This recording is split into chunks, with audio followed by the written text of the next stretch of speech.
Welcome back, everyone, to another edition of the Weekly Walkthrough with Alex and Graham. I'm Alex. Of course, the other man on the screen is Graham. You guys know him and love him, hopefully, by this point. Another segment of the Max Sports Connection, part of the Varsity Podcast Network. Thank you so much for joining us this week. It's the final week of college football, the final week of Maction, that last week of November, where we get to find out who's going to the MAC championship. The game that we're going to talk about today, of course, Western versus Eastern. And I'm not talking about Kentucky. I'm talking about Western Michigan versus Eastern Michigan. And there's a lot on the line for these two teams. Graham, welcome back to the show. Thanks for joining me this week. Yeah, happy to be here. And you're right. I mean, there's a ton on the line for these teams. We got Eastern Michigan sitting at 5-6 overall, 2-5 in the conference. Western also at 5-6, 4-3 in the conference. If you're good at math, you can tell both of these teams need one more win to get to that sixth win necessary to be bowl eligible. So we got some bowl eligibility on the line. For one of these teams, this will be officially the last week of the season. Mm-hmm. Absolutely. And just kind of want to give you guys a little bit of history coming into this game. Everybody knows Western Central, one of the greatest rivalries in the Mid-American Conference. Some might argue it's the best. I don't, but some might. And they recently, as recent as 2005, I believe, the Michigan MAC Trophy was created to kind of create like a three-way rivalry between Western Michigan, Central Michigan, and of course, Eastern Michigan. But Western and Eastern have been playing all the way since back to 1912. Western Michigan, of course, owns the overall record 32-21-2, but these schools have been playing since the Titanic sank, which kind of a little bit dark when you think about that. Yeah, correlation or causation there, Alex. A little bit of both, maybe. Who knows? I mean, Eastern Michigan did win that year, so we can blame Eastern Michigan, I guess.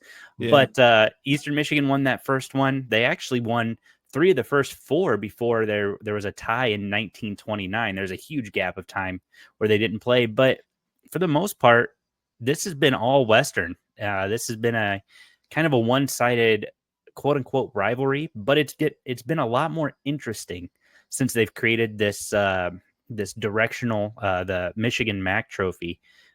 Eastern Michigan's won the Michigan MAC Trophy 5 times, most recently 2022. Western has won it 8 times, and they won it actually last season. If Western wins this weekend, they retain the Michigan MAC Trophy. It always goes, if there's a 3-way tie, it goes back to the previous holder, similar to the Cleveland Guardians and Cincinnati Reds trophy, which is why Cincinnati has not seen it in a couple of years, because there have been a lot of ties in terms of season record. But we're not talking about baseball. We're talking about football. Graham, let's any other information we need to know before we dive into this one? Well, love that Michigan MAC Trophy. You know, it's one of the few trophies out there that is contested between 3 teams. One of these 3-team rivalry trophies. You know, the other big one we think about is the trophy between the military schools, the armed forces, or the commander-in-chief trophy. Yeah, the commander-in-chief trophy. Thank you. I was missing the name for that trophy there, but you know, we talk about these kind of 3-way trophies, and it's interesting that it's so easy for these teams to end up at 1-1 and have that 3-way tie. Western has this history of holding on to this trophy for 3 years, 4 years in a row, and most of it is due to this retaining it due to these ties. So Western could set up another tie where they hold on to the trophy. Of course, Eastern beat Central earlier this year, so their win would also take that trophy home. It's interesting that there's not really a trophy for this Western-Eastern rivalry just in and itself. Mm-hmm. But excited to see this game. It's so much on the line for both of these teams. I was reading through Eastern's media packet this week, and I don't know if you saw that, but they have a fun fact in there. Did you know an Eastern faculty member back in 1914? You're talking about, you know, the Titanic. This is just shortly after that. The Eastern faculty member invents the referee shirt, the striped referee shirt. So that's Lloyd Olds. was a faculty member, an athletic director at Eastern Michigan back in the day, and Okay. he was also coaching, or not coaching, rather a referee for high school basketball. And he said he kept getting hit in the chest because players thought that he was a player. Although I doubt it. I mean, you ever seen a referee at a high school basketball game? He looks nothing like the player. But he keeps getting hit with the ball, so he hires someone to knit him a shirt, and they knit him this striped shirt. And he said he got plenty of good-natured ribbing, although maybe not so good-natured. But it caught on. That's that striped shirt didn't look like the shirt of either team, and EMU in the Ref Hall of Fame. Is that mostly because the shirt had sleeves? I mean, I feel like basketball players, they don't have sleeves on their uniforms. So I feel like that he stood out just because of the sleeves. No, I think it's the stripes, Alex. Okay. I'm not Okay. looking at players' arms in order to determine what team they're on. You'll notice that in basketball, lots of arms, not all of them belonging to your guys. In fact, about half of them not belonging to your team. A little So less than half if you count the referees. I don't. I exclusively yell at the referees. If I treat them as humans, then that gets problematic. So I have to imagine that they're not, for the sake of the yelling. Western Fair enough. Michigan, Alex. Western Michigan went on a big run to start the season. They were undefeated in MAC play, and everybody was looking at them. Maybe these are the runaway MAC champions. We saw them coming in. We thought maybe these Broncos are going to just kind of run away with the conference, end up in that championship game. That's when we started talking about those MS scenarios Mm-hmm. that you've been posting on Twitter over there. We had to talk about the Broncos as getting in there. Lately, though, they've had a run of bad luck. They're officially eliminated from conference championship contention, and here we sit with a 5-6 record overall, under 500, 4-3 in the conference. They have a chance to finish this out strong, and they're favored. The line opened at 6.5 in favor of the Broncos. Right now, it's sitting at 7 points even for the Broncos here, and I really think Western has a good chance to win this one. We talk about the home team kind of having an advantage. This game is in Kalamazoo on Saturday. So I think Waldo Stadium will be rocking, although there's always a chance that maybe not because of Thanksgiving break. But this one should be a cold game, should be a fun game, and there's everything on the line for both teams. Yeah, no, I think so. I think, as you very appropriately mentioned, so many things on the line. The Michigan MAC, of course, but more importantly, bowl eligibility. As we all know, Central Michigan coach Jim McElwain is stepping down at the end of the year. This would be a great way for him to watch Western Michigan and Central. He could sit on his couch at Thanksgiving, watch them or Western and Eastern battle it out. Sorry, too many directional Michigans. He could watch them battle it out, knowing that, well, he's done for the year. He gets to relax and watch these two teams duke it out and see who gets to take home that trophy. But Western, they're reeling from that loss last week. That was a loss that kind of stunned a lot of people. Western was in that one the prohibitive favorite, and Central Michigan, they went out and they won it for Jim McElwain in his penultimate game as Central Michigan's coach. Of course, there's the swirl of controversy regarding the Connor Stallions investigation and whatnot. And I don't want to sit here and speculate on that. I don't want to talk about that too much, but it's very interesting, the tale of two halves Western Michigan has dealt with, especially in conference play. They looked excellent to start the year off against Wisconsin. They played okay against Ohio State. Better than some of their non-conference opponents have played against Ohio State this year. But then they came into conference play. Like you said, they very, very, very good football. They played right out of the gate. And I mean, they beat Buffalo, who knocked off Toledo and Northern Illinois. They took them down, and they just looked like, as you said, the favorite. Eastern Michigan, their season has been so up and down. I have a tweet bookmarked from a month ago from the Van Z. Shout out to my guy, Mr. EMU himself. He tweeted out a month ago, this time next week, Eastern Michigan could be bowl eligible and fighting for contention for the MAC championship. Well, Eastern's not won a game since, dropping the game to Akron and Toledo. And then, of course, last week, now they're fighting back for bowl eligibility. What do you make of this game just looking at it on paper, Graham? Well, you're right. The promise was there for both of these teams, especially about midway through the season. We thought both of these teams definitely going to be bowl eligible. Now it turns out that's only half true. But the good news is that it is half true. At least one of these teams will be bowl eligible coming out of this game. When we look at the comparisons on paper, S&P Plus barely favors Western. It rates their offense slightly better than EMU's offense, their defense slightly worse, their special teams almost dead even, but overall favors Western. FBI also favoring Western, has them ranked 108th in the country compared to Eastern's 121st. But what's interesting is the numbers favor Eastern for the most part. Eastern's offense not scoring as many points per game, only 26.6 compared to Western's 29.7. But Eastern has more yards per game, 385.5 compared to Western's 376. Passing yards, Eastern almost 250 passing yards a game. Western only a $191. And Eastern, in terms of rushing yards, slightly less, 136 compared to Western's 184. But what's interesting here is when we look at the defensive side of the ball, Eastern's defense has looked way better than Western's defense all year long. Western giving up 32.5 points per game, 415 yards allowed, 230 of that through the air, 185 on the ground, compared to an Eastern defense that's only allowing 28 points per game, 387 yards total, 230 yards through the air, and 157 on the ground. So just a different sort of defense. And it looks like Eastern, at least in terms of those numbers, might have the advantage in this one. But I'll tell you what, I think it's the Broncos at home. I really do. I think that they have a shot here. And I'm going to tell you why. It's a cold game. There's a chance there's going to be some weather.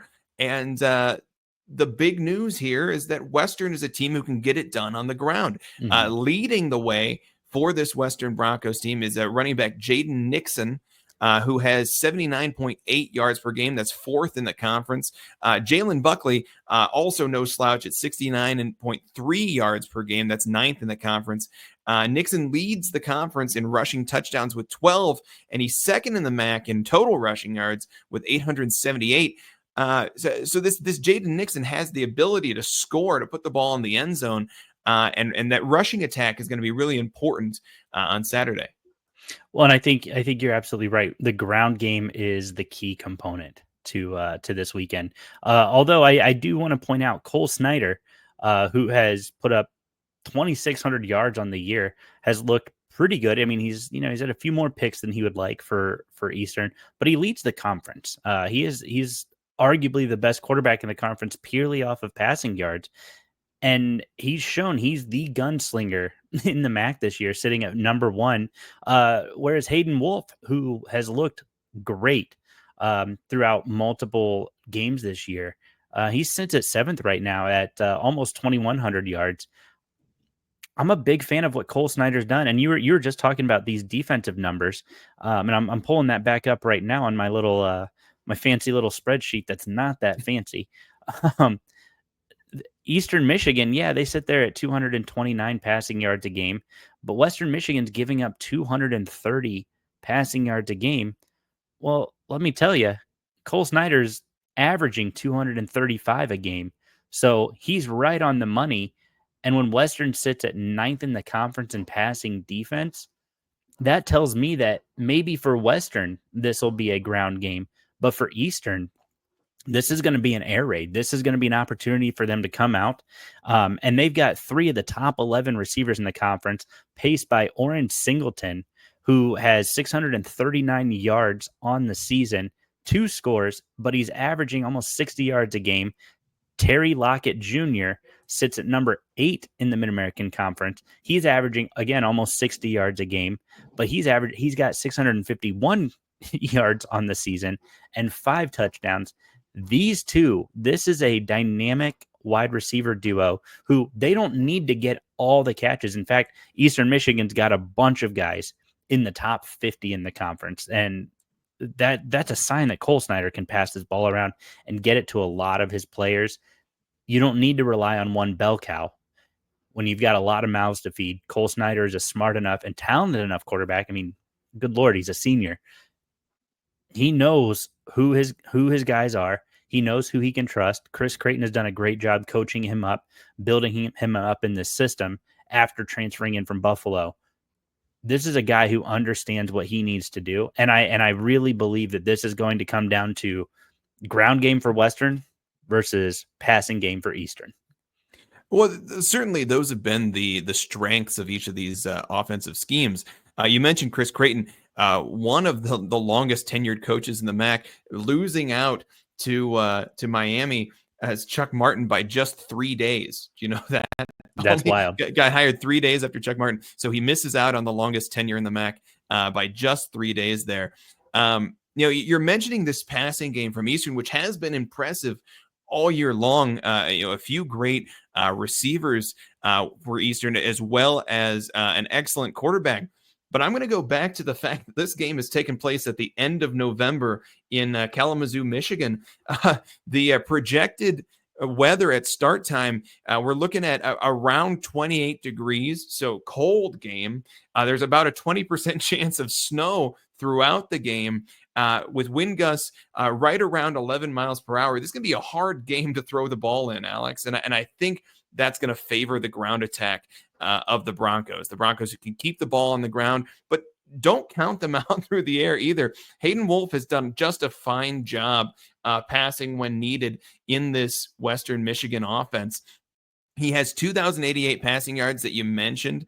But the important thing here is 16 touchdowns compared to only 7 interceptions. So he's certainly on the right side of that ratio. And he has plenty of weapons. We got Blake Bosma leads the team in receptions with 35. Seems like a guy who's always open. Kenneth Womack leading the team in receiving yards with 456. Only 1 touchdown for that. Where are the touchdowns going? Well, they're going all around the team, including Anthony Sambucci, who has 2 touchdowns. He's second on the team in terms of receiving yards with 376.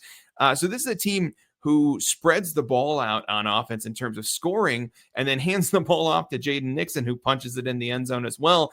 This is a scoring offense more than it is a one thing in particular in terms of putting the ball in the end zone. And that's why I think the Broncos have a chance here. Of course, this game is at home. It's at all the funny words in Kalamazoo at Waldo Stadium.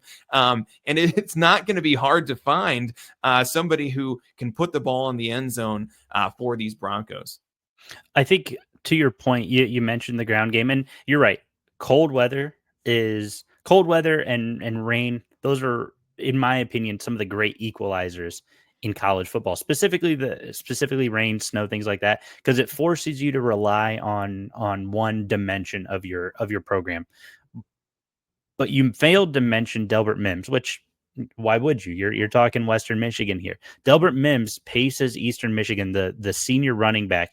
He's averaging 4.08 yards a game. He has 7 rushing touchdowns. And he's got about 62 yards per contest for Eastern Michigan. That's good for 8th in the Mid-American Conference. So Eastern Michigan has quality players on the ground as well, led by Delbert Mims. But then Cole Snyder himself, people don't talk about this enough. Cole Snyder himself is a rushing threat. He's one of those guys. He's not going to beat you with his speed, but he is going to take the attempts that he needs to take. He's averaging 27 rushing yards a game, which is more than a quarterback probably should, but that shows you just how dynamic this offense is and how they can stretch the field and make you pay either through the air or on the ground. He, of course, has 4 rushing touchdowns on the season, which in terms of rushing touchdowns, that's not bad. He's the number one quarterback on the list in the Mid-American Conference for rushing touchdowns this year. And I'm very impressed with Cole Snyder and what he's been able to do both through the air and on the ground. He's accounted for, looking at it all, he's accounted for 19 touchdowns on the season, 8 interceptions, not ideal if you're Cole Snyder. You're still on the right side of that number, but not ideal. But the fact that he can do it on the ground as well, I think gives Eastern Michigan a little bit of an edge, especially with Western's rush defense, who has not been good this year, and their pass defense, who's been okay. Now, Western, this year, they've always been able to come out and just, all right, let's go, until they started running into the Northern Illinois, until they started playing Central Michigan, who, again, weather, great equalizer. It just feels to me like this is a classic game that's going to be set up by really who wants it more. With so many things on the line, again, you bowl eligibility, the Michigan MAC. This is going to come down to who wants it more, and I'm really excited to see how this one plays out. Yeah, when we talk about who wants it more, I haven't mentioned the some of the studs on this Western defense yet. We're talking about Tate Halleck, safety. He's second in the MAC in interceptions with 4, and that he's tied for 10th in the conference in passes defended with 8. But what I wanted to bring up there is that this Western Michigan team wins the turnover battle. They have their total margin in turnovers is +5, which is I don't know if you know anything about turnover margins, but that's pretty good. Anything in the pluses is good. Eastern Michigan +1, but Western sitting here at +5 turnovers for the year. A lot of it to do with Tate Halleck and his ball hawk ability. But this is a team who they'll pick the ball off through the air. They'll pick the ball up off the ground. They're forcing fumbles. They're recovering those fumbles. And in a game with weather like we're talking about, the ball's going to be available. So it's these turnovers that is going to give Western a chance. You talk about who wants it more. It's going to come down to which team is safer with the ball in their hands and which team can take the ball from the other team. Not to be led astray by the turnovers. Western also has a linebacker on defense, Donald Willis, who leads the defense in total tackles with 85, and as well as Corey Walker up front on the D line, who has 5.5 sacks on the year. This is a defense who overall has not looked great in terms of the conference in general, but they do have these studs at each level. And that's going to allow them to one, win that turnover battle, Sure. But 2, also stand firm when they need to, even when the game might start to get out of hand with the weather and with so much on the line. James Jonkum, and I'm sure I probably am butchering that. So he's, I feel like it's like Django, but the D is silent, but I could be very wrong. He's one of the top 10 linebackers in the Mid-American Conference this year. He has 81 total tackles. He's averaging 9 tackles a contest. He's played in 9 games. He is going to be a force for Eastern Michigan. He's the junior linebacker for the Eagles. He is going to be a force on this defensive side, but also right next to him, Luke Murphy, another junior linebacker. He has 79 tackles on the season. He's averaging 7.5 a game. When you talk about defense, Eastern Michigan has not been great on the turnover margin. They actually sit 9th in the conference with just +1. But when I look at scoring defense, this is where it comes into play. When I look at scoring defense, Eastern Michigan has given up 40 touchdowns this year, but they've held opponents to 9 field goals. In fact, in third down conversions, I think this is an important stat. This is going to be where Eastern has an opportunity to take advantage of this thing. They sit at 4th in the conference, 71% conversion rate by opponents on third down, and then red zone conversions. Western Michigan does a great job of moving the ball into the red zone, and they've done a great job all year. Yes, they sit at 6th in defensive, or they sit at 6th in red zone conversions. Eastern Michigan sits at 8th. If you can force Western to field goals, that's going to be the difference. I do like Western in the red zone a little bit more than I like Eastern, but I think the third down conversions are going to be a big one.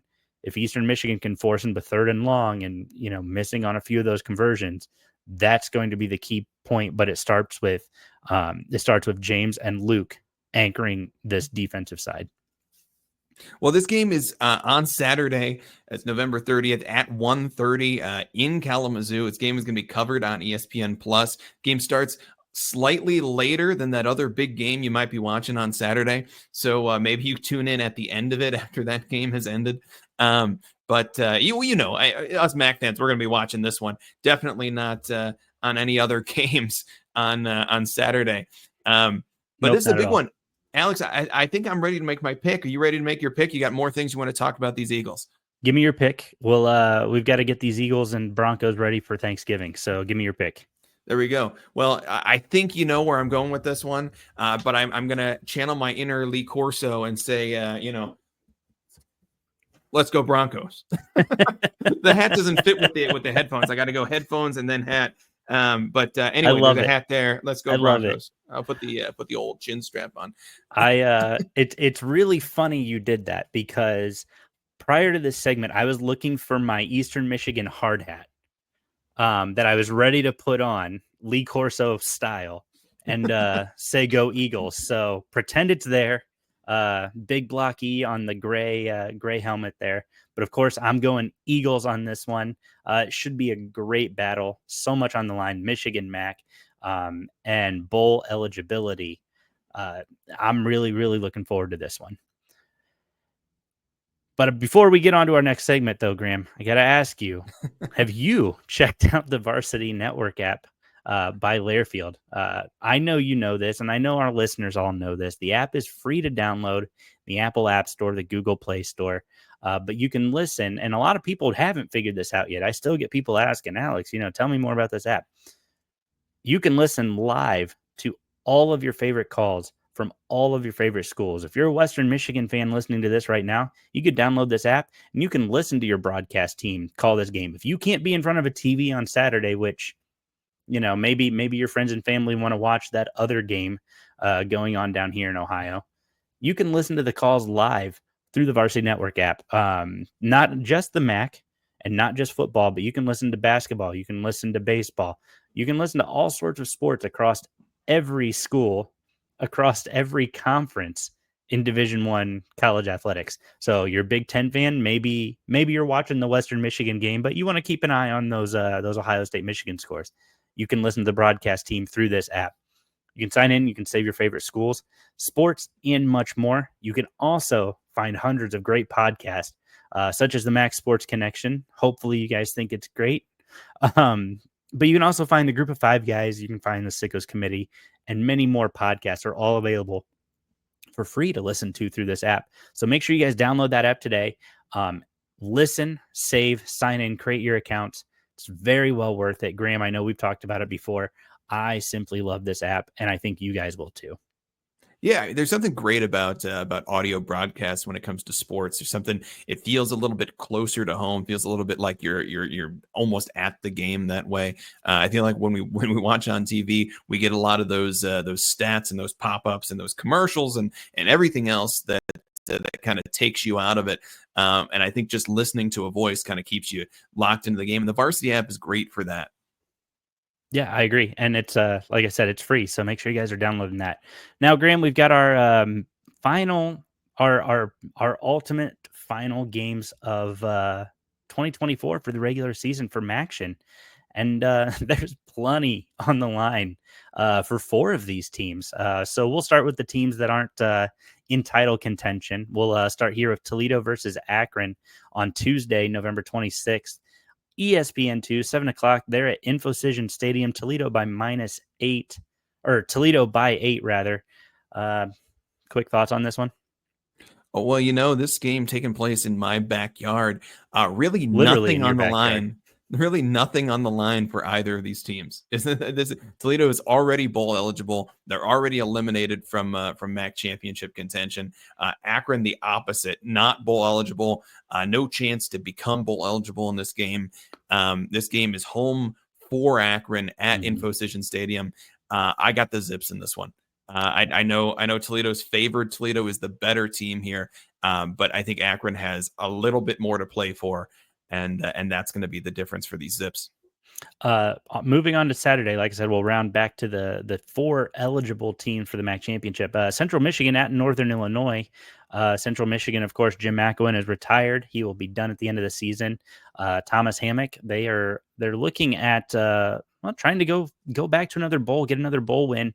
Northern Illinois is bowl eligible. Huskies at home at Husky Stadium in DeKalb. Northern Illinois by 12.5. Any thoughts on this one, Graham? I don't think there's much to say here. Northern Illinois came out this year. They beat Notre Dame. They had the looks of a very promising season. They stumbled a little bit in the middle of the year.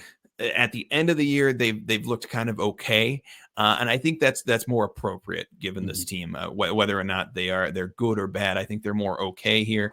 CMU had a heck of a win last week, but I think that magic is done. This is NIU all the way. All right. And then, like I said, we have 4 teams alive for the MAC championship. I won't detail all the scenarios here. You guys can check that over on Twitter at the MSC podcast or on Instagram. I've got the graphic up there as well. But 4 teams are alive: Miami, Ohio, Bowling Green, Ohio, and Buffalo. For Miami, Bowling Green, and Ohio, it's simple. Win and you're in. You win this week, you've punched your ticket to the MAC championship. For Buffalo, a little bit more complicated. They need some help. They need an Ohio loss. Most importantly, so Bulls fans are big Cardinals fans this weekend. So we'll talk about that game. We've got Ball State at Ohio down at Peden Stadium in Athens, 1:00 kick on Friday. Ohio by 14.5. This has the makings of a trap game, but I don't feel it. The Bobcats are perfect at home this year. Yeah, this Ohio team has really impressed me this year, especially in the Toledo game. I think these Bobcats, it's a good team. It's a team who has handled adversity throughout the season. They've come out on top. I think they're ready to play. This is going to be another sort of rough end of the year Maction game, but I think the Bobcats are completely ready for it. I'm going Ohio here. All right, moving on down the list, we've got Kent State at Buffalo. That's back to Tuesday. That's a 7:00 kick on ESPN Plus over at UB Stadium. Buffalo by 21.5.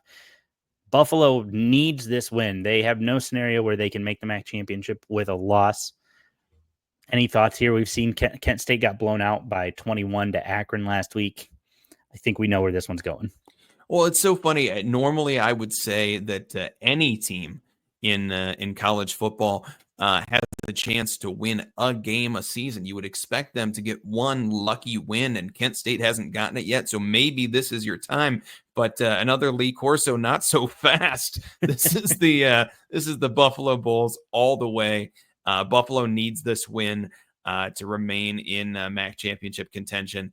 And Kent State has just not looked competitive this year. So I'm going with the home team again. All right, little cloud of controversy around Kent State throughout this season. They're on a historic 20-game losing streak. But moving on to arguably the most important match of the weekend, especially if you're a Miami or Bowling Green fan, it's Oxford versus Bowling Green, Miami versus Bowling Green, the Falcons versus the Redhawks, battle of the birds here. A lot of birds in the Mid-American Conference. And it's at noon on ESPNU on Friday up there at the Doit Perry Stadium in Bowling Green, Ohio. Line is Bowling Green by 2.5. So it's that almost that full 3 points you give to the home team. This one's going to be fun. Yeah. I mean, this is about the closest game I can think of in the MAC this year.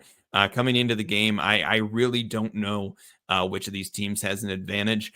Because this game is at home, because I really like BG's offense, I think this has a Falcons win. But you would not be wrong to pick either of these teams. I'm going BG just because I noticed as I was picking these teams, I've picked all home teams so far, including the Broncos. So I'm going home teams again. Home teams are winning this week and this weekend. So let's go Falcons. That's the only time you'll ever hear me say that. Wow. That's I've gotta save that clip there. But BG wins this one. All right. That one's gonna be a really good one.